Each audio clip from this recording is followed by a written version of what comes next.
Hello students. In our previous lecture, we discussed about the various properties of water. So some of the important properties were particularly with respect to the specific heat capacity and the latent heat. Whereas the specific heat means the amount of heat energy required to raise the temperature of 1 gram of water through 1 degree centigrade, which is taken as a standard of 1 calorie. The latent heat means the energy that is required for the change in phase at a given temperature. For example, the latent heat of fusion of ice. Fusion of ice.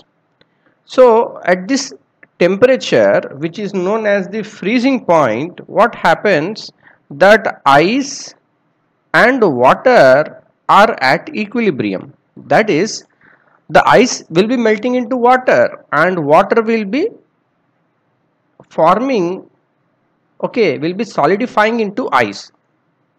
Both the process will be taking place simultaneously at the melting point. So the amount of energy that will be released when 1 gram of the water solidifies to form ice, or the amount of energy that is required for the conversion of the ice to water without the change in temperature, that is at a fixed temperature, which is the melting point 0 degree centigrade, is known as the latent heat of fusion of ice. In the same way, when we say about the latent heat of vaporization of water, that is the liquid will be converted into vapor, that is water vapor, and the water vapor is again in equilibrium with the liquid state. So what is that known as boiling point?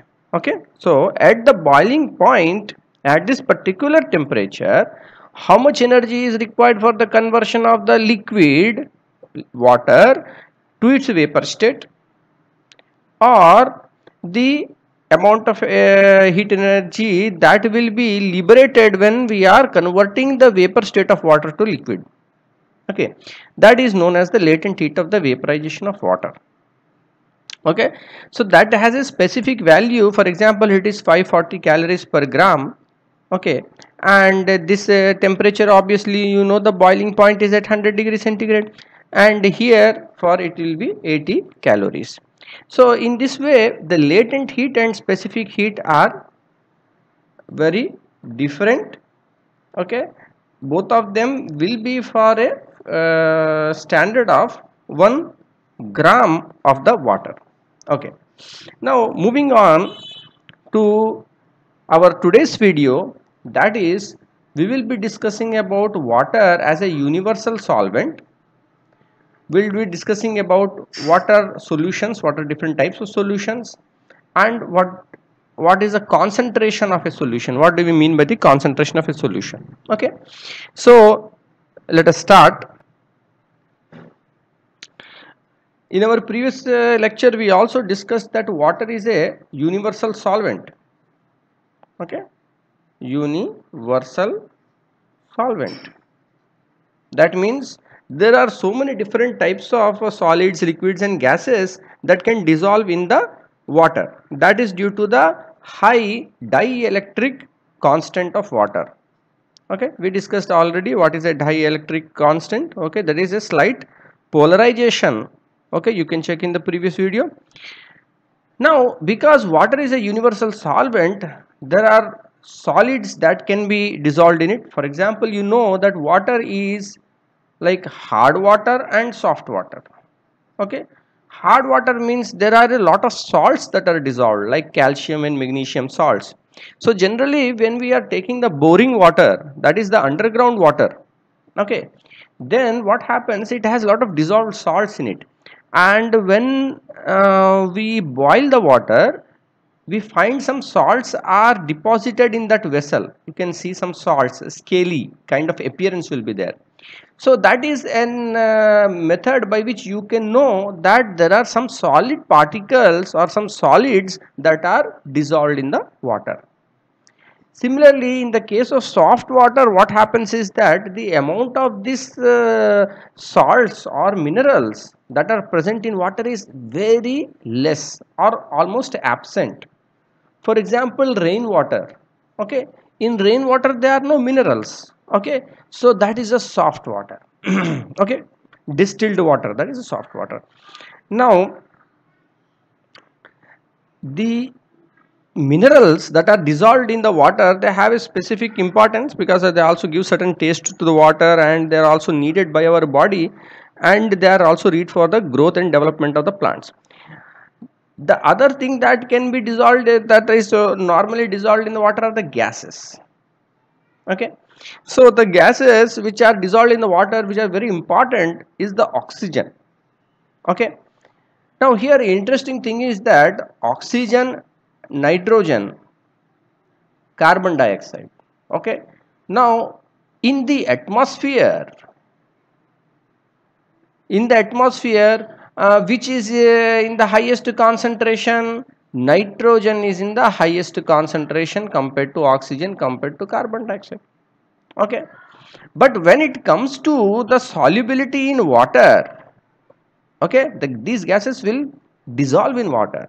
So when you look at the solubility in water, the oxygen is almost 2 times more than nitrogen, and this is many times more than carbon dioxide. Okay, so oxygen is 2 times dissolves better than the nitrogen. So that is important because in the atmosphere the concentration of the oxygen is say around 21-22%. Okay, but in the water the oxygen that can dissolve can be anywhere between 30 to 35%. Okay, the nitrogen is there, almost 70% nitrogen is there in the atmosphere, but in the water, the dissolved oxygen, okay, it is almost half of this, so it will come to around 16%. In the textbook it is given 66%. You may kindly correct it. Okay, that is a typographic error. It should be 16%. It will be because the oxygen is almost 2 times more soluble than nitrogen. Then coming to carbon dioxide, in the atmosphere the carbon dioxide concentration is very less than 1%.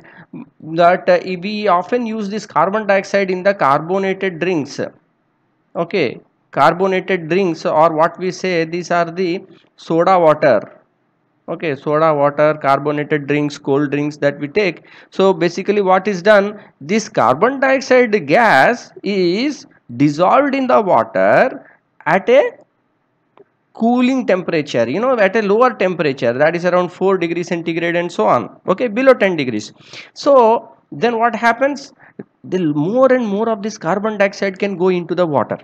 Okay, so that gives a certain taste. Okay, that gives a certain kind of taste to that carbonated drinks, and also that water becomes slightly acidic. Okay, becomes slightly acidic. Okay, we will look at that later. Now how do we know that gases are dissolved in water? Experimentally. So basically what you can do is, if you are taking a round bottom flask, okay, and you are connecting that, okay, you are connecting that to a beaker, okay, to a beaker that is filled with water. Okay, this is a tube, this is totally filled with water. Okay, this is filled with water, and you are providing a heating it with a flame.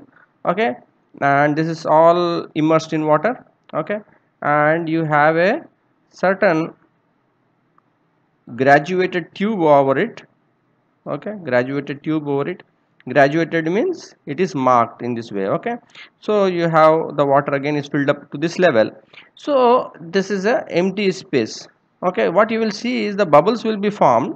Okay, the bubbles will form. Whatever the water vapor is there, that will again condense, but whatever the gases that are dissolved in that one, that is going to push the level of the this empty space further down. Okay, in this way you can know that how much amount of gas is dissolved in the water. Now one very good interesting thing is that in 1 liter of water, almost 40 ml of oxygen is dissolved.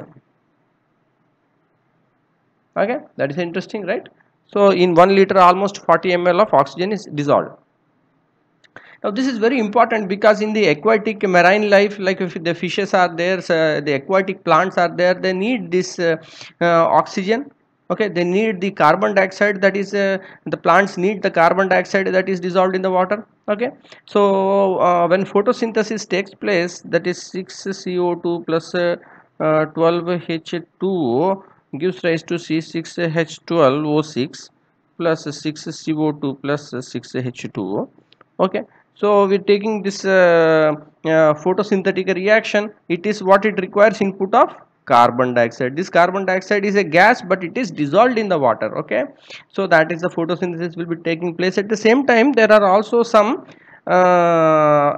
micro marine animals, organisms like the oysters and snails. Okay, they have a shell, right? So they need this calcium carbonate, okay, which is the limestone. Now this limestone is going to react with oxygen in the presence of water, and it will be converted into calcium bicarbonate.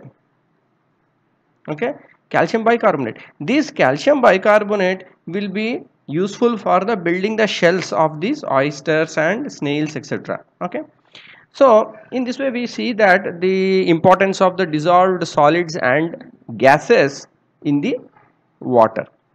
Next, we are moving on to a very important concept, that is solutions. What is solution? A solution is a homogeneous mixture. Okay, homogeneous mixture. Homogeneous means what? Uniform. It is uniform throughout. So if you are taking 1 liter of any solution, if you take any region of that 1 liter, it will have exactly same amount, the number of molecules. Okay, that will not change. It is homogeneous. Now the solution is made up of two components. One is a solute and one is a solvent. Okay, solute plus solvent gives rise to solution. So what is a solvent? The component that is present in excess. Okay, for example, we are making saline water. Okay, that is nothing but we are dissolving the salt sodium chloride in water. Okay, 1% roughly. Then the water is present in excess and the solute is the sodium chloride, the salt. Okay, so whichever component is present in excess is the solvent, whichever present in the very less amount is the solute. The solute is going to dissolve in the solvent. Okay, now here for example there are only two components. Okay, solute, solvent, then we will say that it is a binary solution. Okay, suppose there are more than two components. Okay, there are two solutes and one solvent, then it is known as a ternary. If there are four, it is known as quaternary, and so on. Okay, there can be more number of things that can be mixed together to form a solution, no problem with that. So there can be the liquid that is dissolving in another liquid. For example, mixing of the water with alcohol, that can also form a solution. Okay, so the solution can form with the different phases also, like this, different phases or states of the matter. So solid can dissolve in liquid. Okay, that is the sugar is dissolved in water. They can be the liquid with gas. We already saw the example. okay, water and carbon dioxide. Then they can be the solid in another solid, okay. For example, brass, okay. In brass there is the copper plus zinc, okay. The copper is present in 70% and zinc is present 30%. So which is the solvent? The one that is in excess 70% will be the solvent, okay. Brass is copper plus zinc. So this kind of alloy is also considered a solution. The question is, how can we know that it is really a solution or not? What are the properties of a solution? Okay, the properties of the solution, the criteria is, number one, it should be a homogeneous mixture, okay. There is no maybe little bit more, no, that thing, homogeneous mixture it has to be, okay. The size of the solute particles should be either less than equal to 10 to power of minus 10 meters, okay. Solute particles should be of this size range, okay. So at this size range, can you see that solute particles 10 to power of minus 10 meters, okay. That is less than 1 nanometer. Nano scale se bhi it is 10 times less. So at this scale you cannot even see through the powerful microscopes also, it is very difficult to see, okay. So this is also another criteria for categorizing a true solution. Therefore when this kind of solution will form, it will be clear and transparent, okay. Because it is clear and transparent, it is not going to scatter the light. It's not going to scatter the light, okay. So if you are passing the regular light, okay, through the solution, okay, some torch light or something like that, you focus on that solution which is there in a tube or beaker, then the light will pass through it without scattering, okay. But when the size of the particles become large, then they will start to scatter the light, okay. And because the size of the particles is so small, they cannot be separated by filtration. They cannot be separated by filtration, and they will not settle down over period of time, okay. So these are some of the important properties of a true solution, or simply we can say a solution. Now the solution can generally in water we discuss, but the solution can also form with alcohol, petrol, ether, benzene, carbon disulfide, liquid ammonia and so on. So then it will be non-aqueous solution. Non-aqueous. Aqueous means with water, okay. Non-aqueous means with other solvents, okay. So generally the one that are with alcohol, okay, the solutions of alcohol, they are known as tinctures, okay. Now we will come to the concept of what is a saturated solution, what is a unsaturated solution, and what is a super saturated solution. Saturated solution means further amount of the solute cannot go into the solvent at a given temperature, okay. So suppose you are adding sodium chloride to water or sugar to water, okay. You keep on dissolving at a certain temperature, only that amount of the sugar or salt can go into the water. After that it will not go, it will not dissolve in that one. So when at that point, how much amount of the salt has gone into, how much amount of the solute has gone into the solution at a particular temperature is called a saturated solution, okay. It is an unsaturated solution if more and more amount of the solute can still go into that solution. then it is just unsaturated solution. What is a supersaturated solution? Suppose we are keeping on adding the solute to the solution, okay, to the solvent, and increase the temperature. So if you keep on increasing the temperature, what is going to happen? More and more amount of solute will go into the solvent. You can mix more and more amount of salt, more and more amount of the sugars or whatever the solute is there, you can mix more by increasing the temperature, correct? Then stop increasing the temperature, stop adding the solute, just allow that solution to cool down, okay, let it allow to cool down naturally, normally, slowly, let it allow to cool down. Then what you will observe, that compared to the saturated solution, this type of solution is able to hold more amount of solute, okay.